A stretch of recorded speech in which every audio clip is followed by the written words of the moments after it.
What's up everyone, this is Dariusz Kalbarczyk, co-founder of AIMP Poland, JS Poland and AI Poland. Welcome back to the AI Master Podcast. Today we have a very special guest straight from Karlsruhe, Germany. Software architect, Angular and AI coding expert, international speaker and MVP. Ladies and gentlemen, Daniel Sogl.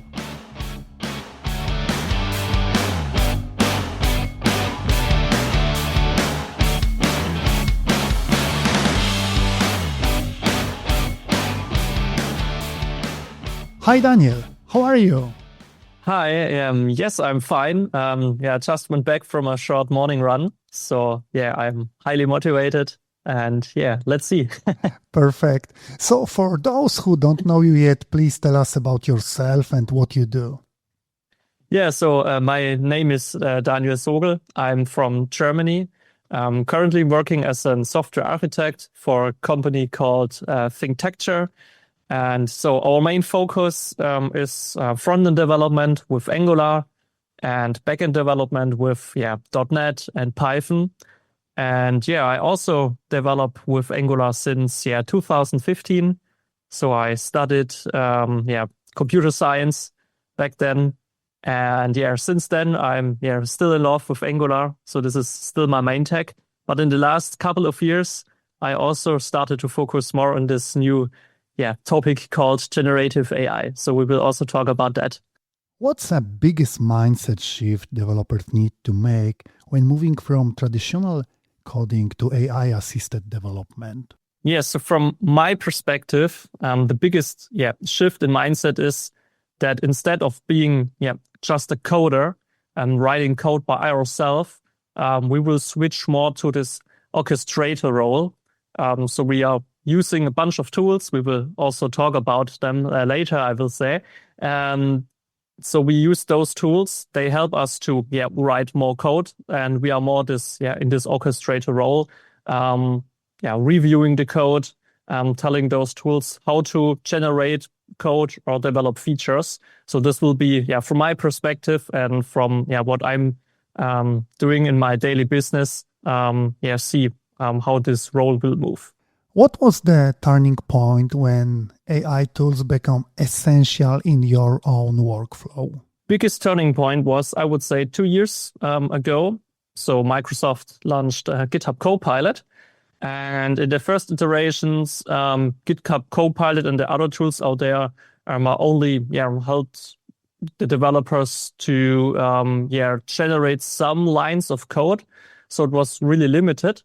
But the tools evolved, and with the latest iteration of the tools, I would say 1 year ago, when Cursor and Windsurf came across, those tools were now more helpful because they were able to not just suggest 1 or 2 lines of code. They were able to generate full classes, full features for you. And so there was also this trend with so-called agentic coding, so tools that can tasks by themselves. So since 1 or 2 years, I'm using those kind of tools to automate some tasks I'm doing in my daily work.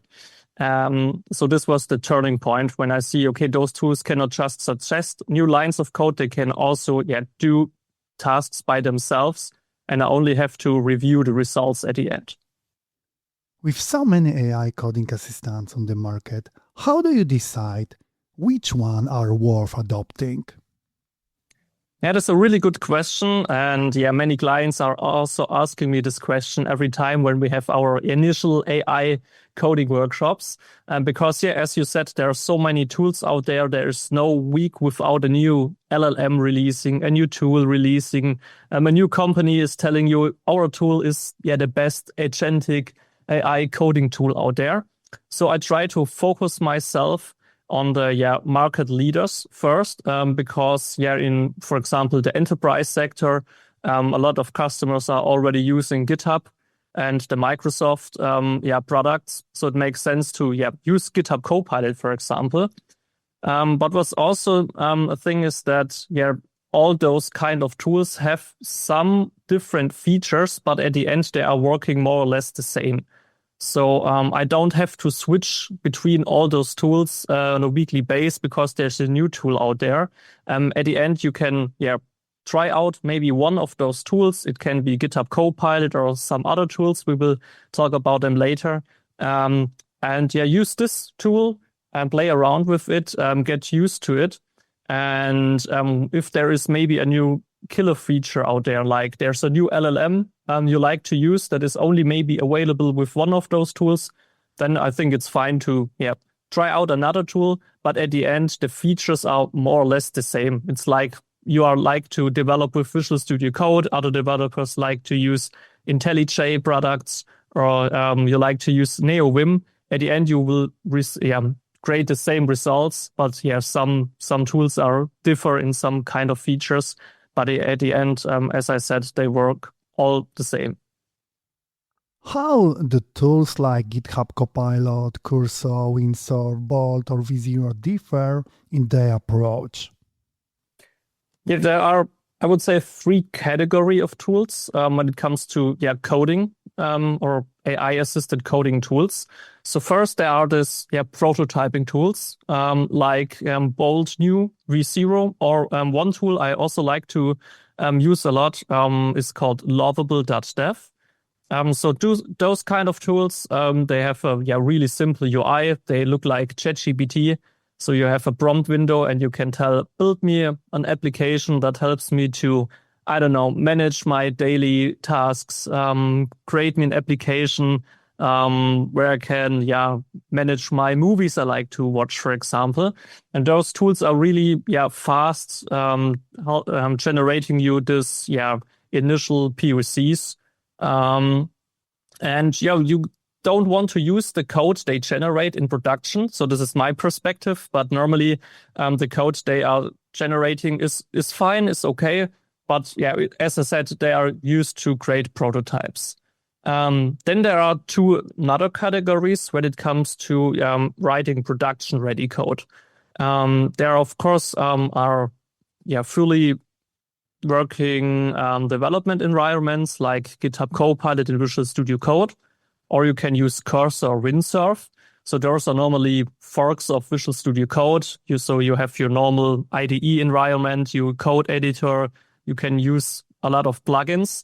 And then there are more AI-specific features like a chat mode. You can chat with LLMs. You can use an agent mode to generate code for you over multiple files. But there's another trend coming in the last few months. These are tools that are working on the console or the terminal. So there's, for example, a Cloud Code. You can use this AI tool in your terminal. So you don't have a fancy UI. You only have your prompt window, but you can also connect it with some tools if you like to. And those tools, you can use it for local development, of course. But what's also interesting, you can use those tools in your CI environment, for example, to automate some tasks. As I said, in the CI environment, or maybe on your local machine, they can run in the background. So these are these 3 categories: the prototyping tools with Bolt, V0, your fully working AI-assisted environment integrations with GitHub Copilot, Cursor, and Windsurf, and those terminal apps like Cloud Code, for example, that is currently the best product that works on the terminal, Cloud Code. And for example, Cursor also launched a CI environment. What are the most common misconceptions about AI coding tools?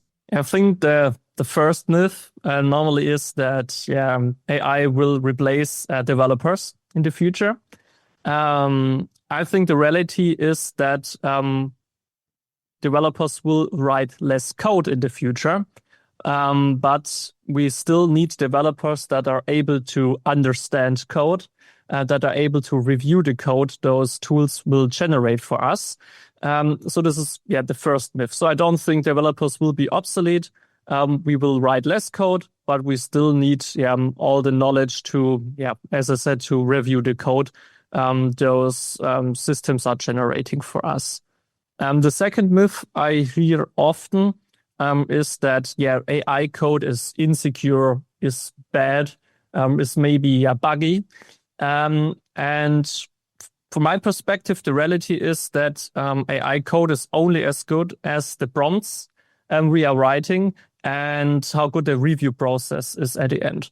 So of course, LLMs were trained on so many lines of code, so public code available on GitHub, for example. So of course, there are projects with really good code, and there are a lot of projects with really bad code. So of course, an LLM is trained with good and bad code. So the results they will generate code can be good, can be bad, but at the end we have to review it. And of course, how we prompt also is really important to make sure that the results are also fitting in our project, in our coding guidelines. And maybe another myth I hear a lot and discussed a lot in the past few weeks is that maybe with AI you don't have to learn anything anymore, because AI is better in learning or faster in learning. So why should I even learn maybe Angular or React? So does it even really matter anymore? And I think this is the same answer with myth 1 and myth 2. Of course, we have to understand even more how some frameworks are working, how architecture is working, how we can write performant code. So we are, again, able to evaluate the AI output. So from my perspective, those are the 3 myths that are not completely wrong, but some parts of the myths are, of course, wrong. How do you decide which task to automate and which to keep manual? Yeah, that's also a good question, because maybe we'll later talk about this vibe coding thing, like everything is done with AI. But I work a lot with enterprise applications. So these are huge applications. Those applications were developed maybe 20 years ago. So huge code base. So you cannot automate everything, of course. So in my daily tasks, which tasks I already automated are, for example, CRUD operations. When you have, for example, a store, normally a store, it does not matter if it's a Signal store or a Redux store in a React project, for example, those patterns are always the same. So for an LLM, it's really easy to generate those kind of code for you. Normally, you don't have to refactor a lot of lines of code because you can tell the LLM, here's a store I already created, here's a new entity we introduced into the application, please generate this CRUD store for me. Those kind of tasks are automated from my side. I also like to automate generating unit tests for the happy paths, for example. This also works really good because there's actually code I tested manually in the browser maybe, or with Postman when it comes to backend tasks. And then I can ask the AI, okay, please generate me some unit tests, some happy path tests. This also saves me a lot of time. But at the end, I have to make sure that I have to maybe write tests by myself to not only test the happy path, to structure the application by myself. So I have to think a lot about software architecture because I'm also working as a software architect. So those kind of tasks, I still try to do it by myself. Also, when it comes to tasks when you need business logic or you need to have domain expertise. So when you work in a company, there are so many domains. An AI system does not know each domain of this company. Does not know, okay, you're working in one repository, but the backend service you are creating has to work with other systems in this environment. The LLM is not aware of that. So it's then really important that I know this knowledge or have this knowledge, and then I'm be able to maybe start manually defining some endpoints by myself. And after that, then I can hand over again some of these boilerplate tasks again back to the AI to say, okay, I already created the services infrastructure by myself. Now you can maybe go on and do the rest for me write some Swagger code, for example, to document the APIs, something like that. So yeah, it depends on the project scale. And yeah. So what's your process for integrating AI tools into a project or workflow? It is also a question or a task I have to solve with a lot of our clients. So more and more clients are liking to integrate those AI tools into their workflows. So normally I work with development teams of, 5 to 10 developers. And now they want to use those kind of tools. And the first thing I like to do is start with a pilot phase. So I try to explain the developers which tools are available, what those tools can do, and which tasks they maybe are not able to solve. And then we can use those tools with maybe non-critical projects or with smaller tasks. And then we are able to define standards for prompts and for code reviews in the team. So it's the next phase. And that's important. So because we also already talked about that before with this common misconceptions of AI coding tools, it's important that the developers understand they have to review those outputs of those AI systems. So it's also important to define prompts that are generating good code. And it's also important to set up some code review pipelines because there are so many projects out there without good pipelines, without static code analysis. There are even projects without a linter, for example. So this is really important to set up those static code analysis. And then you go on trying out those tools and you have to work iterative. So you try maybe a new prompt out. The result is maybe okay-ish, but not that good. So you have to refactor your prompt over and over again. And after a few days or weeks, the results will getting better and better and better. So this is really important that the first results will not fit everything. You have to work this iterative way, adjust the prompts, adjust the tools you are using. And hopefully after a few weeks, those tools are helpful to boost the productivity of your teams. So do you see AI tools changing the way we structure and architect applications? I think it's now even more important to create good structured applications because for an LLM, it's really helpful to have already a good coding base. So when you have a clear structure, a good architecture, it can be, for example, domain-driven. AI systems are then even better to help you generating code in those kind of good structured applications. So modularity is, again, really, really important. And when you start a new project, for example, so you run ng-new, for example, create a new Angular project. So there is no architecture designed yet. Those tools act sometimes really crazy. So they sometimes they create code in a domain-driven style. Sometimes they put everything into the root path of your project. So this shows me always when I set up a new project and play around with AI tools that it's really, really important. The first step is to define those kind of architecture and structure. So from my perspective, it's now, as I said, even more important to think about a good software architecture in your project. You have to document this architecture, and then AI tools should be able to follow those kind of rules and to create code that also fits in this modularity application structure you've defined before. What does vibe coding means to you, and how does it fit into modern development? So I think vibe coding is like a meme these days because I like to scroll a lot on Reddit, for example, and you can see a lot of subreddits where people try to play around with AI tools and vibe code applications. And then you can see, okay, the first 18% looks really good. So you have a nice looking UI when you use, for example, V0 or Bold New. Those tools can create really beautiful looking UIs. They are also responsive, so they look really nice. And so the first part is working good with vibe coding. But then there's another meme, wipe debugging.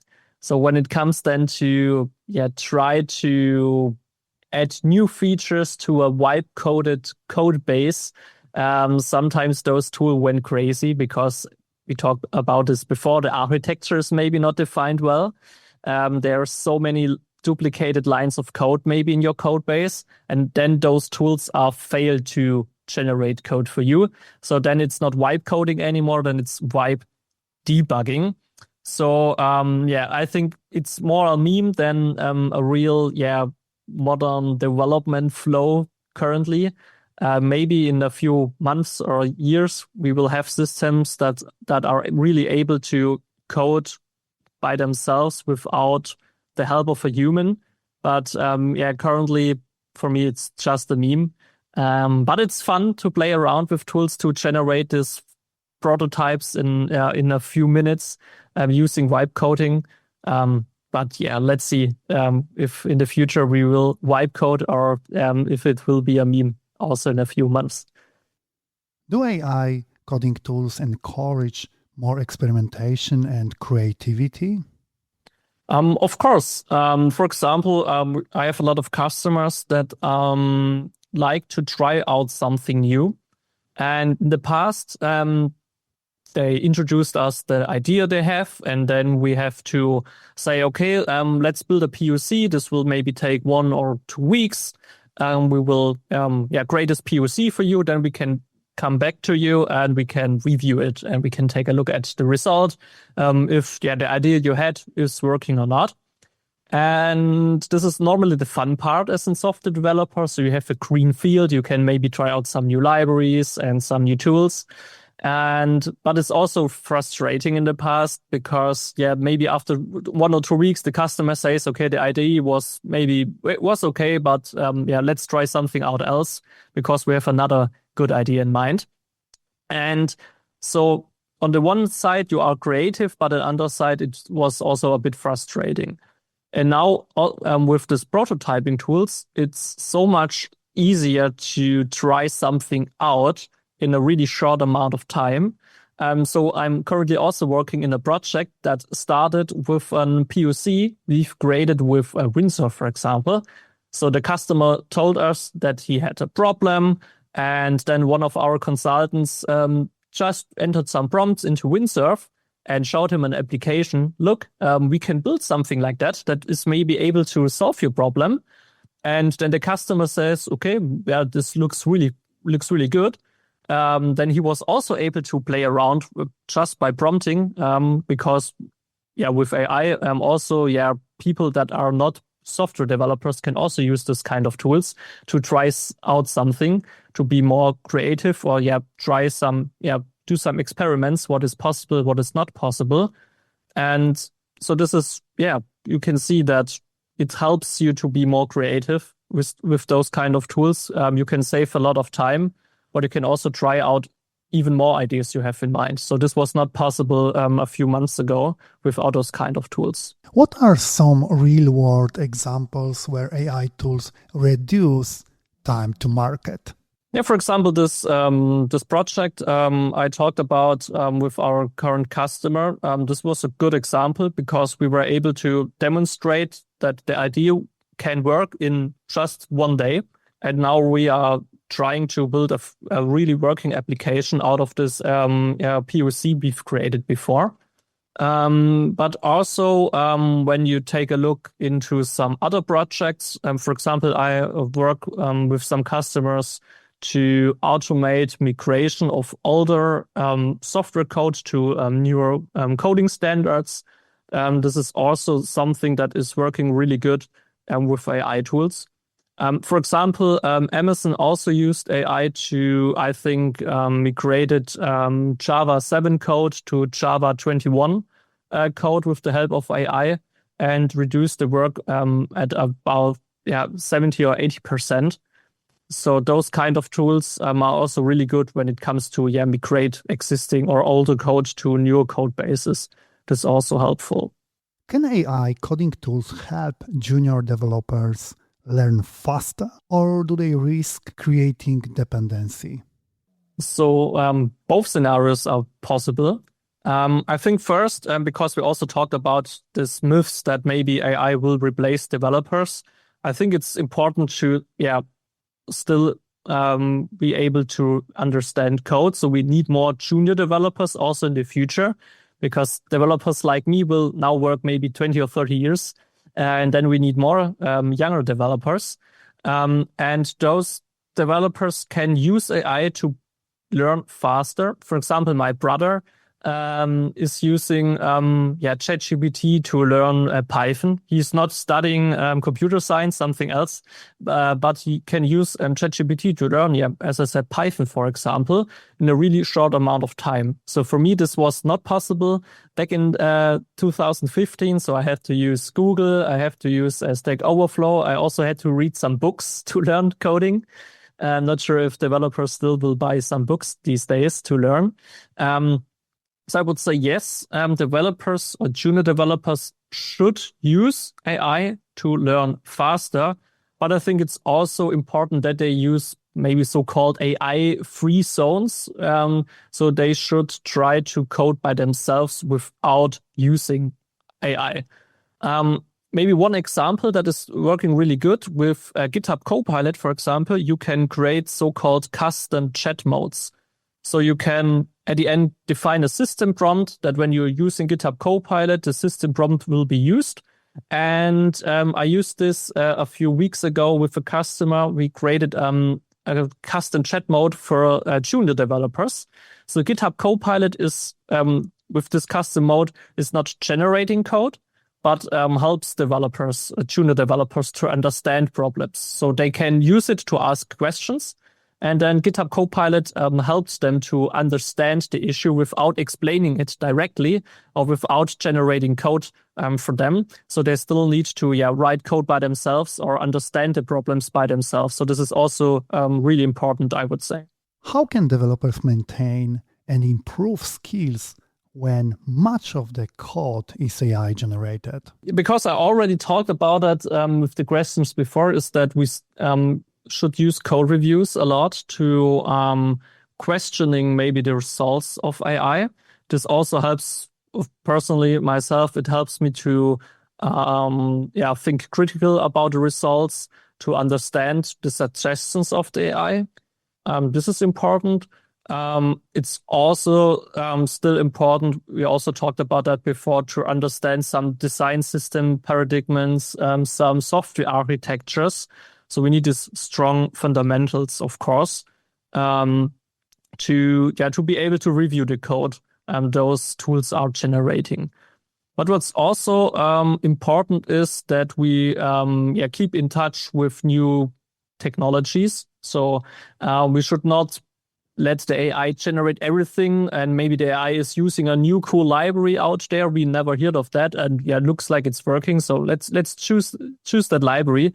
So personally, I like to play around by myself without using AI a lot, to try out some new, as I said, libraries, some new frameworks, some new technologies out there without AI, to understand them by myself. And when I understand those technologies, libraries, and tools, then I can maybe use AI later to implement those tools. So this is also important for me. And what I also like to do, what I'm also doing a lot, is to teach others what AI code does, how AI is working, how those tools are working. And this also helps me to understand better what tools are able to do or what they are not able to do. And hopefully other developers then learn a lot from my side and can use those knowledge in their projects. So this is for me currently really important. Do you think prompting will become as important as knowing programming languages? I think prompts will not replace the knowledge of programming languages. So we still have to understand how programming languages are working, of course, but prompting is essential. So when you use LLMs, we talk a lot about this so-called context. You need to give LLMs access to your code base, your architecture, and so on. And you have to describe those things in your prompts, of course. So it's really important to understand how to prompt well, So the AI understands what you like to do. So there's also this meme on Reddit. I also saw some podcasts about this topic that developers are just asking the AI, please fix the bug until the AI was able to fix it. I think this is, of course, really bad prompting. So you should be able to explain the AI what is the issue. And I think when you are able as a developer to explain what you like to achieve, when you are able to explain what the problem is, then AI is also able to understand it, of course. So you can think like, okay, you're not explaining this bug to an AI. Think about you try to explain something to a colleague. This also helps a lot to write better prompts. And then the results are also much better then, of course. How can teams ensure consistent code quality when some members use AI tools and others don't? So the first thing I like to add into teams is static code analysis, of course. So it's really important to have linting, for example, that you have tools like, for example, Sonar Cube or Sonar Cloud. So those tools are really good in static code analysis to see if we are using maybe duplicated code, some bad typing, something like that. So this works no matter if we are using AI or not. But I think this is the fundament you have to build in your teams to make sure you are able to review the code with those kind of tools. Then, of course, you have to enable or add code review standards. So, for example, in my projects, the standard is that when you create a pull request, one other developer has to review the code.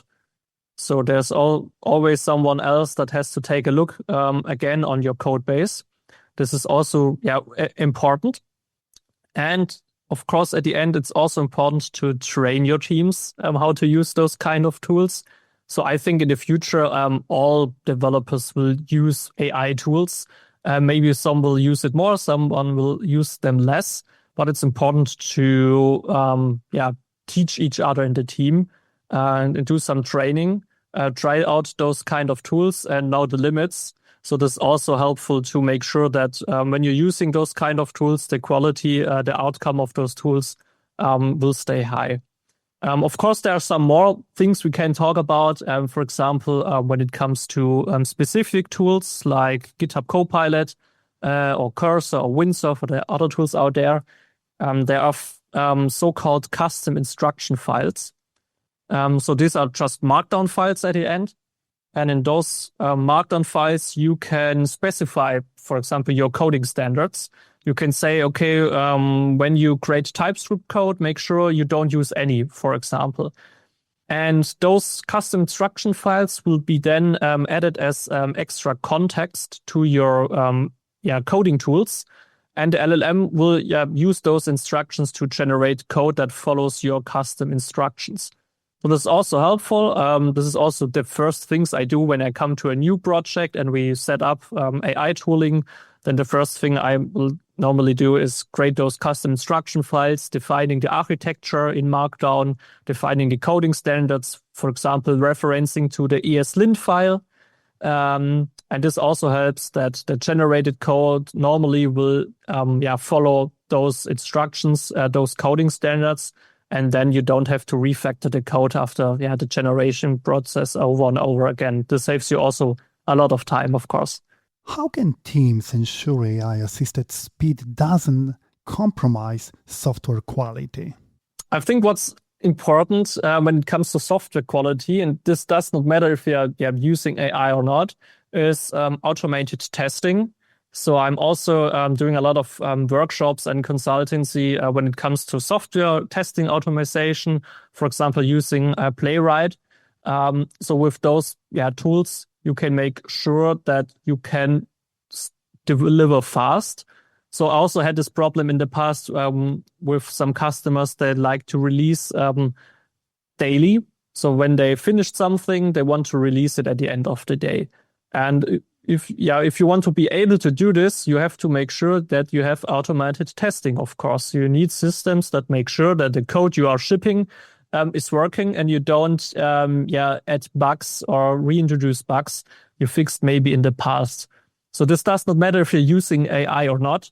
You need, as I said, automated testing, maybe some monitoring systems like track the performance, track error tracking in production. So this is really important, and it does not matter if you use AI or not. What are the biggest limitations of AI coding tools today? Yeah, there's some big limitations. I think first of all, developers have to understand how LLMs are working. So we have to understand that LLMs were trained in the past with data available maybe half a year ago.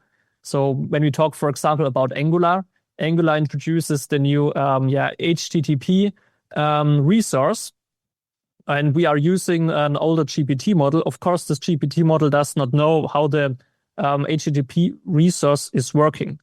So it's the first limitation. We have to understand that it depends on this, the technology we are using. Maybe the LLM is not aware of new APIs. There are solutions for that. There's something like, for example, this custom instructions, or you can use so-called model context protocol servers. So if you like to Google around, there's an MCP server called Context 7, for example. It's an API, to keep it simple, that you can use to fetch the latest documentations of your favorite framework, for example.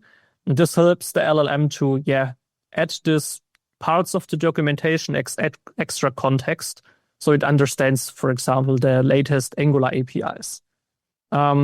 Talking about context boundaries are also really important. So when you're using LLMs, they have a so-called context window. So you cannot put the entire code base into an LLM because they are limited. So your text, your code is translated into so-called tokens. And normally a context window is at around 160 to 250K of tokens. So when you have a huge code base, you cannot tokenize it fully and put it into your LLM. So this is a big limitation. So when you work with LLMs or AI coding tools, you have to make sure you split your tasks into smaller chunks and clear this context windows. When you use modern tools like GitHub Copilot or Claude Code, for example, they will show you when you are reaching this context window. And then you have to, for example, summarize your task, and then you can start a new chat session. This is also important to understand. Of course, hallucinations. I think everyone heard about that issue when it comes to LLMs. So when you go on and ask ChatGPT something about Angular version 25, for example. Currently, we have Angular version 20. And then ChatGPT, it depends on the model you are using, tries to answer your question and hallucinates some APIs or feature Angular 25 introduced that are not true. So it hallucinates something. And this is also a problem when it comes to coding.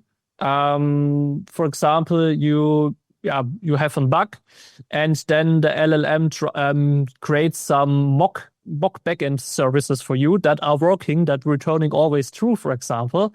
And then it says, okay, now your bug is gone because our mock backend is always returning true. Now go on with the next task. This is also a big problem. And more problems. There are a lot of them. But I think another really big problem, or a thing that developers have to understand, because we already talked about context, it's important that LLMs are not, we call them artificial intelligence, AI, and they are not really intelligent by any means. So when you ask an LLM to do something in your project, this tool is not aware of your coding standards, about your domain-specific logics, some security standards maybe. So it's always really important to give those tools access to those relevant informations. And you can use, again, custom instructions. You can use context with MCP servers, for example, to give those tools access to those knowledge that they need to generate useful code at the end for you. Yeah, AI is here to stay, and it's not like with blockchain technology, for example, a few years ago. That was a hype, but there is no real product we are using as a consumer these days. But AI is everywhere, and it's here to stay. How do you handle incorrect or misleading AI suggestions? So I already talked about this hallucination problem. And what I like to do is, I already talked about that, about this custom instruction files. So the first thing I like to specify in those custom instructions is that when the LLM, the tool, is trying to solve an issue or try to implement something that the LLM is not aware of how to do it because some context is missing, then it should not try to solve this task. It should stop and ask me if I can provide the missing informations. I also had a project for a customer, for example, where it was really simple to solve. I just added a custom instruction into my prompt that says, okay, when you find something you are unable to migrate by yourself, just add a to-do in the code base. Just add a to-do, tag me as a developer so I can take a look over it later by myself. This already helped. So it was just one sentence. And this helped that the AI was not hallucinating, trying to generate code that is not working with front-end technologies in this project I had to work with. So this is really important. And it's also important to work in this maybe so-called feedback loops. So you have to iterate. So you try out your prompt, your tool. Maybe the first result is not working or is not looking that good. And then you have to adjust your prompt, your custom instructions, or the other tools you're using. And then you have to try it again. And then you have to review again the result. Is the result now working good? Maybe it's now better. Now maybe it's worse. And then again, you have to iterate, adjust your prompt, adjust your tools, try it out again. And this is a process. This will take a few days, maybe some weeks. And at the end, it's, as I said, often in this podcast already, you have to review the results manually by yourself to make sure everything is working. And if not, then you have to maybe do it by yourself, or as I said, adjust the prompt and the instructions to make sure the AI in the future is hopefully not generating incorrect or misleading code again. How do you see AI coding assistant evolving over the next 3 to 5 years? I think there's one trend that just started this year, and this is agentic coding. So instead, currently we have our chat windows, and we interact directly with the LLM and tell the LLM what it has to do for us. So we are sitting on our computers in our IDE and typing something into this chat window. Then we have to wait for the results. And I think the trend in the next couple of years, maybe it's not 5 years away, maybe only 1 or 2 years away, is that with tools like, I already mentioned it, Claude Code, for example, or Cursor, they introduced agentic modes that are able to solve features or issues by themselves without the need of a developer typing something into a chat window. For example, GitHub also launched GitHub Copilot on github.com. And when you have an issue on GitHub, you can maybe try it already out. You only need a free GitHub Copilot license. You can tag GitHub Copilot in your issue, and then GitHub Copilot will automatically take this issue, create a branch, create a code, test it manually by itself, and then creates a pull request. And at the end, you only have to review it, and hopefully you are able to merge it into your code base. And I think this is the trend we will see in the next coming months and years, that we as a developer will write less and less lines of code manually, and we will use those agentic tools to define in hopefully a good user story, for example, what those tools have to do for us. And at the end, we only reviewing the results. So I think this is the biggest trend we will see. And as I mentioned, you can already try it out on GitHub with GitHub Copilot, for example. Also Claude is released this kind of feature, and also Cursor a few days ago released their own CLI solution you can use in GitHub or other Git platforms to automate coding tasks without writing any prompt by yourself or checking out the code locally. Everything runs in the cloud for you autonomously. What advice would you give to developers skeptical about AI tools? First, I think it's important to stay skeptic. So you have to make sure that you are not accepting everything that AI is generating for you. But I think it's important to understand, we already talked about that, AI is here to stay. So I think it's a bad decision to say, I don't try out tools of AI tools. I will handle everything by myself.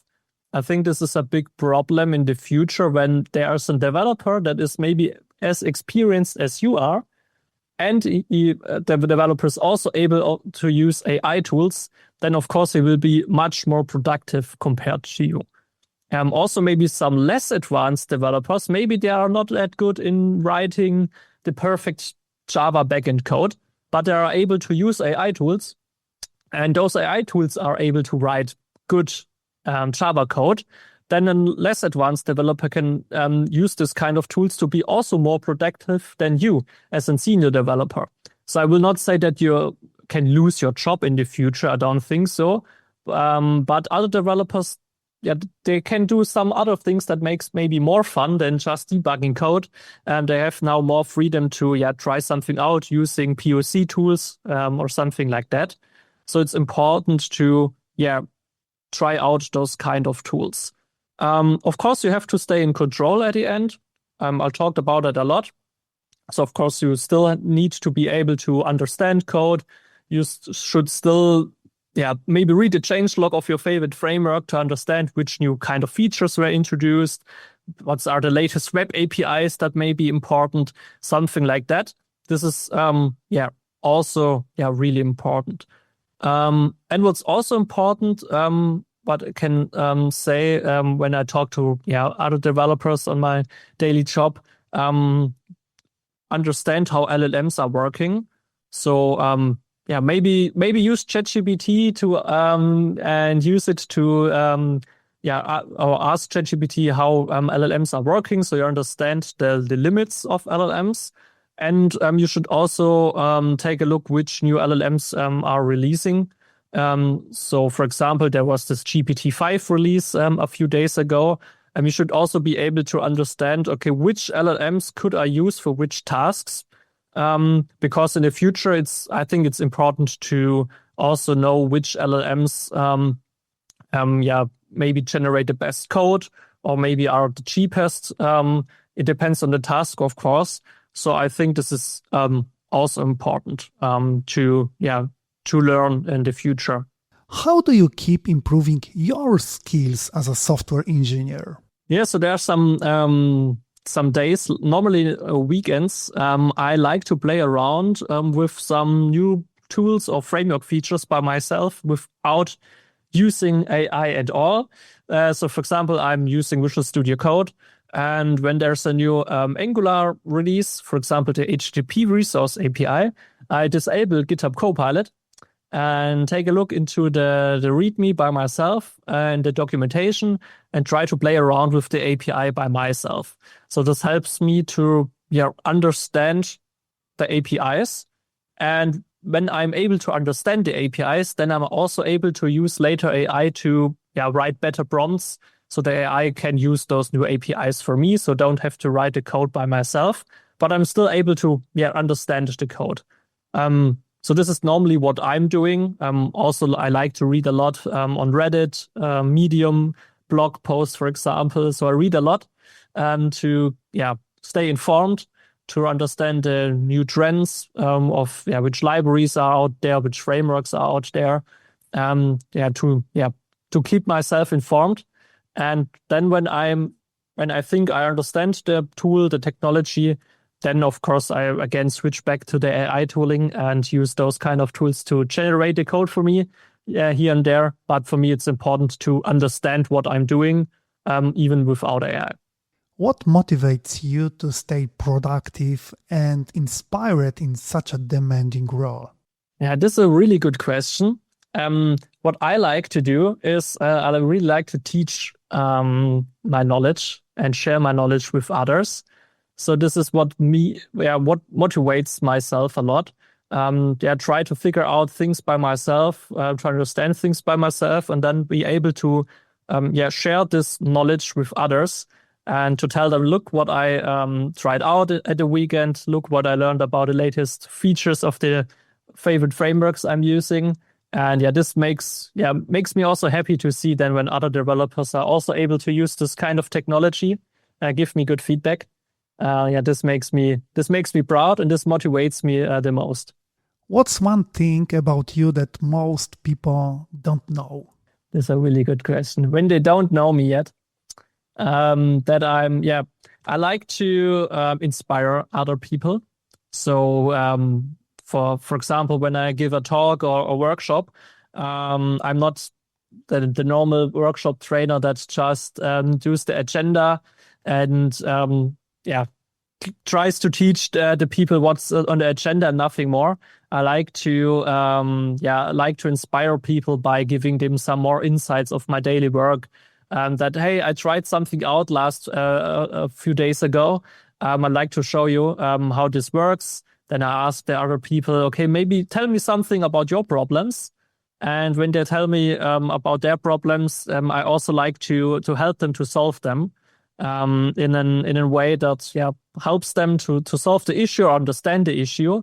And I think it's important for me to show other people or other developers that software developing is something that is really fun. It's a really cool job we can do. And that's the thing I like to show other people. And I think this makes me special. And this is also feedback I receive a lot from my customers that I'm motivating them to try something out new. This is, I would say, the thing that is special for me. My last question: your favorite travel destination? I like to travel a lot. And last year, the first time ever I traveled to New York. This was really special for myself. But when it comes to place, I like to return over and over again. For me, these are two cities. The first city is Berlin. Of course, I live in Germany, but I like to visit Berlin 3 or 4 times per year. I love the city. And I also like to travel a lot to London. It's also one of my favorite cities in Europe. Daniel, thank you so much for this amazing discussion. Yeah, thanks for having me. It also was my first podcast ever, so I had a lot of fun. Thank you so much. Thanks everyone for listening. If you enjoyed this episode, don't forget to subscribe to the AI Master Podcast. Leave a review and share with your friends and teammates. More amazing conversation about AI, software development, and the future of tech are coming soon. See you in the next episode.